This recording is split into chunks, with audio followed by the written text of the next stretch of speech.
feel like royalty being applauded for doing nothing. Good evening, ladies, gentlemen, and non-binaries. Welcome to the third birthday show of True Story Night.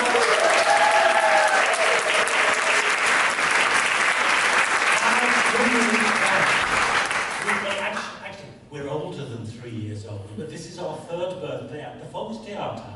This is our third year of sold-out shows every time.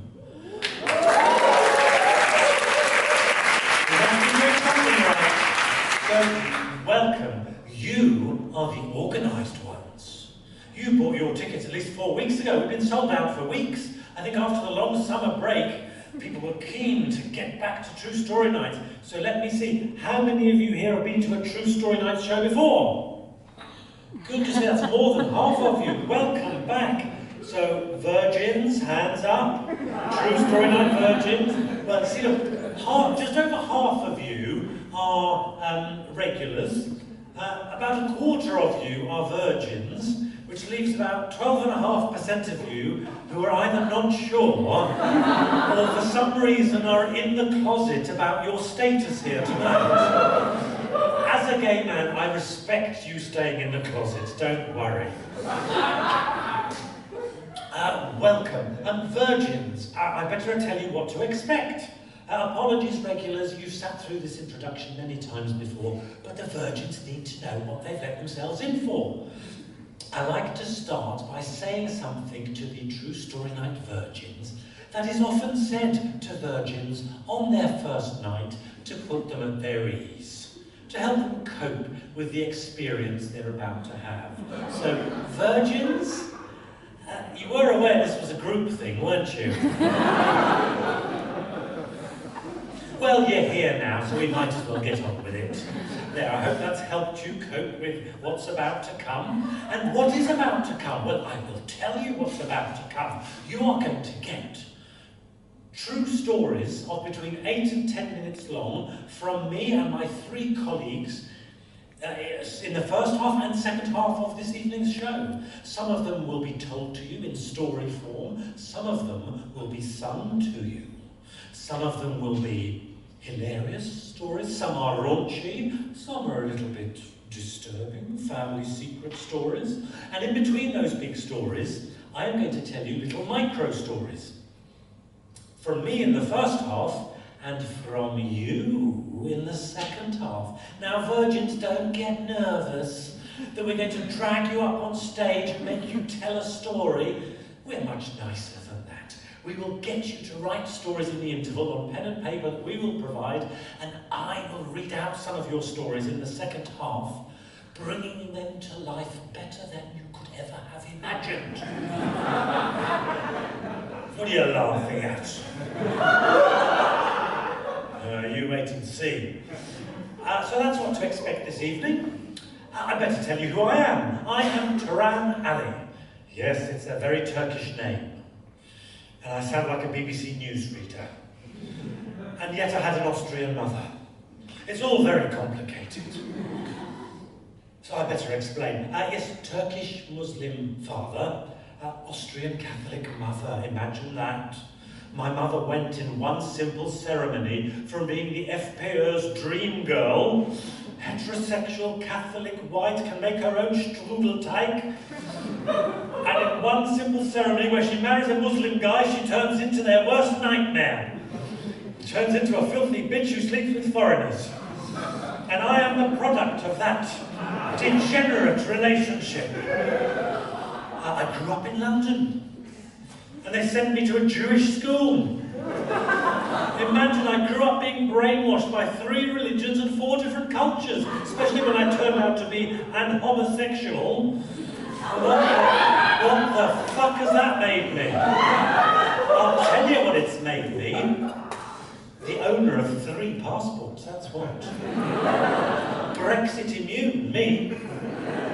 Able to live and work anywhere I like, for as long as I like, without needing visas, without needing permission, in the whole of the EU, the United Kingdom, Turkey, and much of the Middle East. Yep, you're all sitting there wishing your mother had also fucked a foreigner, aren't you? Too bloody late now. far too late now. By day, I make BBC radio programmes. I know. Been doing that for decades. Dramas, comedies, documentaries. In the evening, I do storytelling and stand-up. Now, all over Europe, I've just come back from a 5-country tour. I did queer comedy in Istanbul and the Turkish Republic of North Cyprus and lived to tell the tale. I was doing queer comedy in Istanbul the week they arrested a queer comedian, a queer singer and a queer writer. We were expecting the police to turn up at the comedy club any moment, especially as we had 2 drag queens on the bill. But no, we were sold out and we got away with it. So I'm going back again and I know how to push my luck. So that's what I do in the evenings. And late night regulars, what am I? A complete slut. Now, I didn't hear any whoops of support there, which tells me I think I'm the only slut in the room. No, delayed whoops don't count. Delayed whoops mean you're a slut ally. True sluts can't help themselves. When somebody outs themselves proudly as a slut, they can't help themselves but whoop involuntarily. So it looks like I'm the only slut in the village tonight. Oh well. So that's who I am. And I will introduce my 3 colleagues as I bring them onto the stage, and you'll get to know them very well as the evening goes on. So, that's who I am, that's what to expect tonight. Are you ready for your first micro-story of the evening?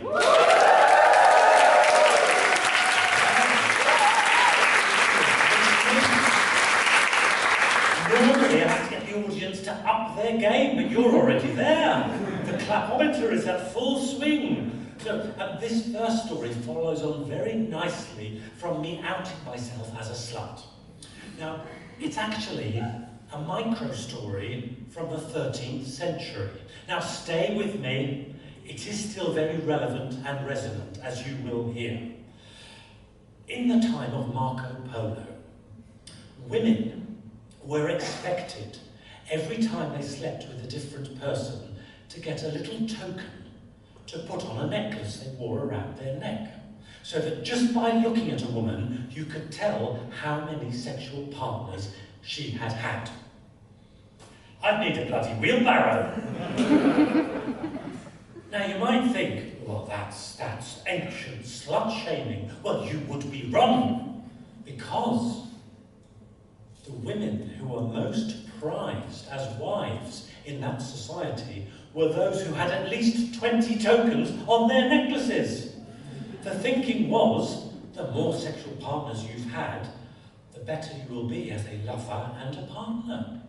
So they would wear their necklaces with all these tokens on with pride, brandishing their sluttery to all that would see it.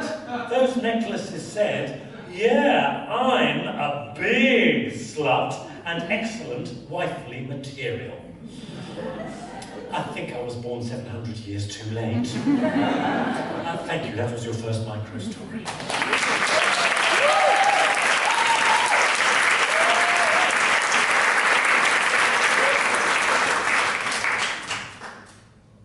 Right, well, it's time for your first big story of the evening. And I am delighted to welcome to the stage somebody who has been in True Story Nights once before. Now, as the producer of True Story Nights, I have a rule. You cannot come back to True Story Nights until a year minimum has elapsed after your first visit. Because, you know, at least, and like tonight, more than half of the audience are return visitors.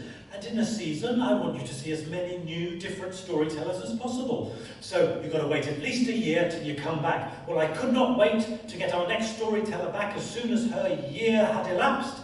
Please welcome to the stage filmmaker, writer. She also runs an MA in filmmaking and writing. You're in for a beautifully crafted storytelling treat from Romana Carén.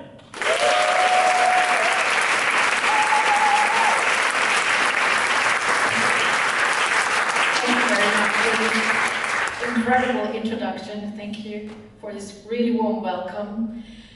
I'm really honored to be here again. Maybe some of you have seen me before, but if not, hi everyone. You know, urban micro jungle clubs, known here as Kleingartenvereine, are their own kind of parallel universe. Tiny plots of land, tiny houses, tiny dogs, big drama.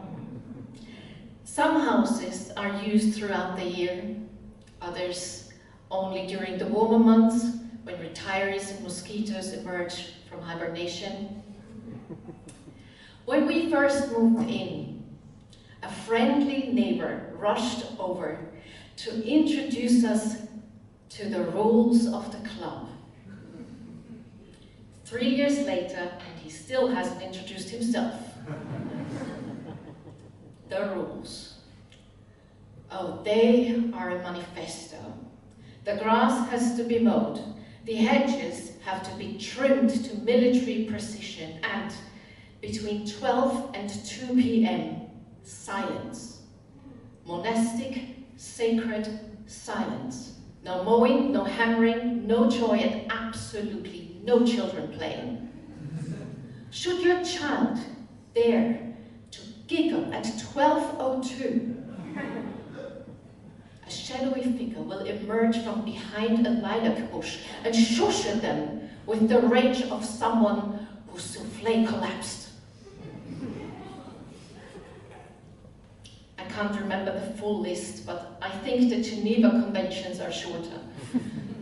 So I smiled at him politely, as you do when someone tells you that your child has violated Article 6, subsection B of neighborhood laws by exhaling too enthusiastically. So far we seem to be doing fine, no major complaints, except from the self-proclaimed groundskeeper. You know the type, a man whose full-time job is to complain about everything.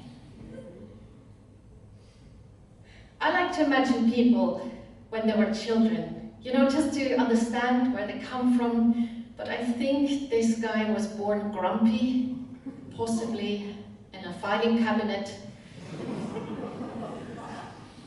And over time, I've come to the realization that the whole urban micro-jungle club runs on an unshakable principle: civil servant energy.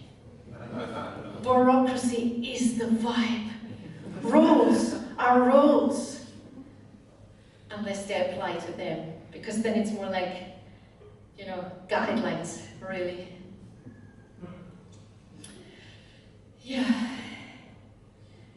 You know, we have foxes in our club. They live in the lesser used plots. And 2 years ago, they became really popular.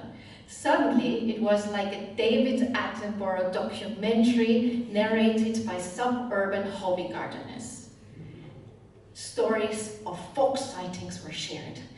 Blurry pictures were shared, like if it was a WhatsApp group about wildlife. There was peace, there was harmony, man and fox living in balance. Until the incident. Communication in our community is a visual art form. Notices appear everywhere, in display boxes, taped to fences, stapled to electricity poles. If Banksy was a bureaucrat, this would be his medium. One day, a new note appeared, a dramatic crime report.